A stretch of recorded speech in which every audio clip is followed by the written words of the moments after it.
Hello there, lovely people. It's Alex from Nintendo Life here, and today we're going to take you through what we believe to be the most exciting games coming to the Nintendo Switch in the very last month of 2024. Also known as December. As always, this is not an exhaustive list. It's not every game coming to the Switch by any means. A lot of them are still going to be announced. We can only do what we can. Just our personal picks. But anyway, that's more than enough waffling. Let's dive right into things. Starting things off, we have, okay, this is technically an honorable mention and doesn't come out in December. It's Mission in Snowdrift Land on the 29th of November. We wanted to include this because this is a game that historically Nintendo was involved in. It was sort of like a collaboration, and yes, if you can tell, it was originally a Flash game, and it's just a random bit of Nintendo history that's now landing on Switch. I don't think Nintendo had anything to do with this version beyond giving it the thumbs up like literally anything. But it's just interesting. It's a little bit of Nintendo history. It's already out by the time you watch this.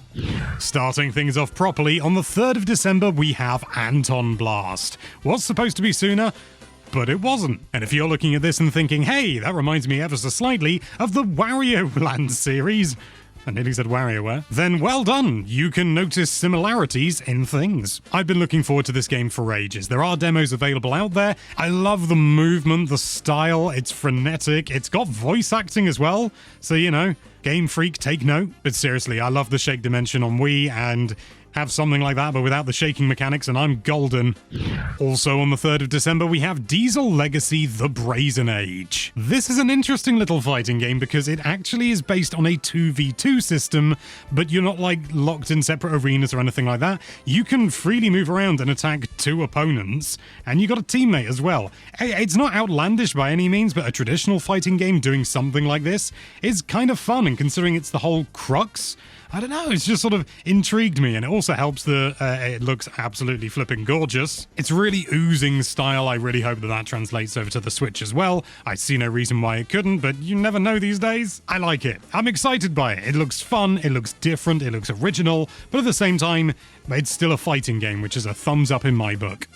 Moving on the 4th of December, we have Fantasian Neo Dimension, which Xeon won't stop talking about. On the face of it, you may think, hey, what's this? Is it just another RPG? And on one hand, yes. On another hand, this is just another RPG created by the creator of the original Final Fantasy. You know, the game that saved Square from going under. And to be honest, I think it's fair to say that that's enough. Do we really need any other reasons to consider this as an exciting game? I don't think so. Having said that, there is a lot of stiff RPG competition on the Switch, so fingers crossed that it has enough to make it stand out by itself rather than its pedigree. We'll just have to wait until we get our hands on it. Next up, on the 5th of December, we have Savant Ascent Remix. It may not be clear just from the footage, but this is a game where you're constantly going up a lift and you have two platforms and you jump between them. And that's about the size of your major movement, and you've got to fend off all these enemies. It's a really interesting idea. I'm not sure whether it's been done before. Well, it has. Savant Ascent, the original version, which is like 10 years old. But this new version looks sleeker, smoother, just overall a little bit more polished, a little bit better, more modern.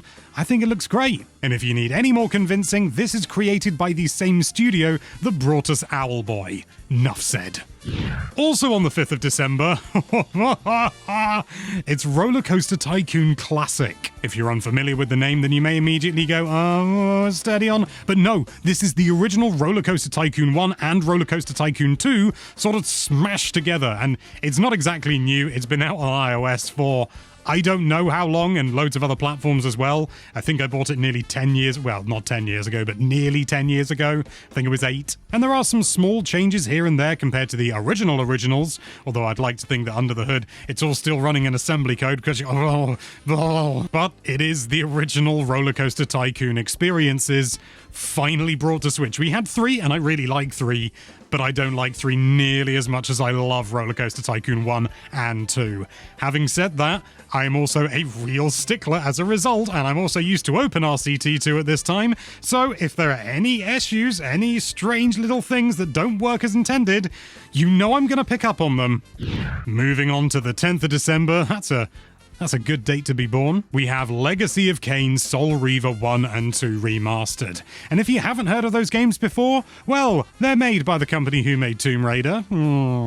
I've got to be honest, I've never actually played either of these games before, but as soon as I saw the main character, I was like, oh, yeah, I remember that. That was in all the magazines back in the day. Not only is it made by Crystal Dynamics, but it also has Eidos behind it as well, and if you go far back enough to the game before then, it's even got Silicon Knights involved, although that's a bit of a sticky mess to say the least. But games from this era always kind of sing to me because it was a big, important part of my life, and so yeah, I'm really excited for these because if they're good, I'm gonna be happy. They were well received when they were first released. I have no reason to believe that this remaster is gonna be anything less, unless they really knacker it up.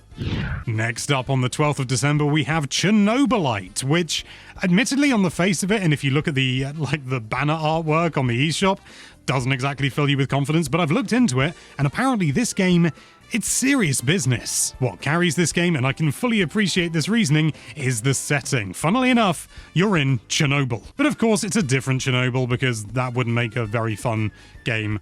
I'm absolutely certain of it. And whereas something like Fallout is a little bit kind of tongue-in-cheek, sort of happy-go-lucky, this looks kind of cripplingly realistic, to say the least. Like, you're seeing real people really struggling in. We couldn't possibly fully understand what it's like to be in a situation like that. Like, unthinkable. And those extremes of humanity, they're undeniably intriguing. And so I'm undeniably intrigued. The very next day, on the 13th of December, we have Neon Beats, which, on the face of it, looks tremendously basic, and I think that's part of the appeal. It's a very simple game, but oh my god, you should see the Steam reviews. If it wasn't obvious, this is a rhythm-based platformer, and if you're getting a bit of a Geometry Dash vibe, I don't think you're the only one. It's definitely giving off that kind of vibe, but it looks great, and to be honest, I'm really pleased that you get games that look like this these days, essentially almost kind of like vector art in a way. It's a weird thing and it's difficult to get right, but I think they've absolutely nailed it here, and as a result it makes the whole game incredibly easy to pass, which, that's a good thing. You could argue that it's function over style, and I'd say maybe, but you know what? They've taken that and they've embraced it, and I think it looks great. Next up, there's a little asterisk with this one. It's The Thing Remastered, and it's due to come out at some point in December, but we still don't have a final date. Can I make a confession? I've never seen the original The Thing or the remake, but I know so much about it, I've just never seen it, and I'm so enamored with the idea of this particular kind of horror. Like, it was pioneering the idea of the quote-unquote imposter, and now we have Among Us. It was well received at the time, and it falls into that same kind of camp for me as Legacy of Kain, where it's just that period where I was just like, oh, 3D graphics are never going to get any better than this, and they did, obviously, but like, it was like the first time that 3D graphics were really starting to look, well, good. And I know some people are going to look at this and think it looks terrible, but you know what? It was a different time, okay? I am a tiny bit concerned that it may have aged a little poorly, but having not played it, I can't possibly say. Fingers crossed that it doesn't feel too ancient.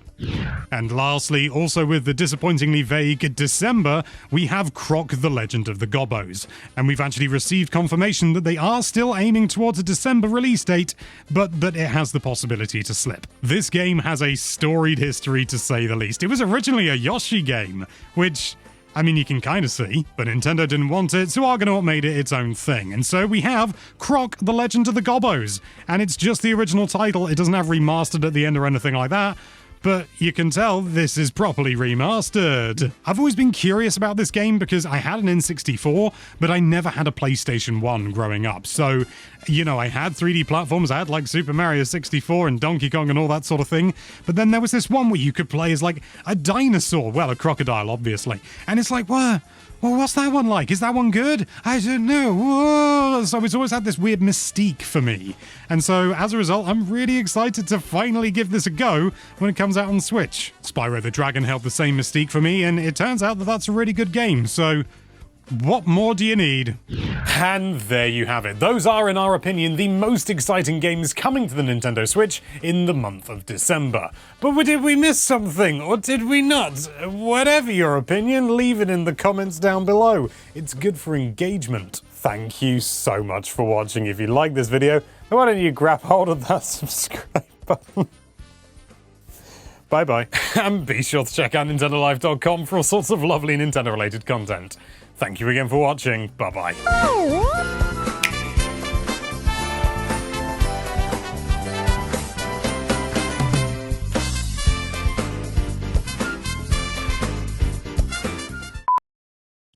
Now you get to see me trying to grab the other cat. Thank you so much for watching. If you like this video, then why don't you No, don't run away!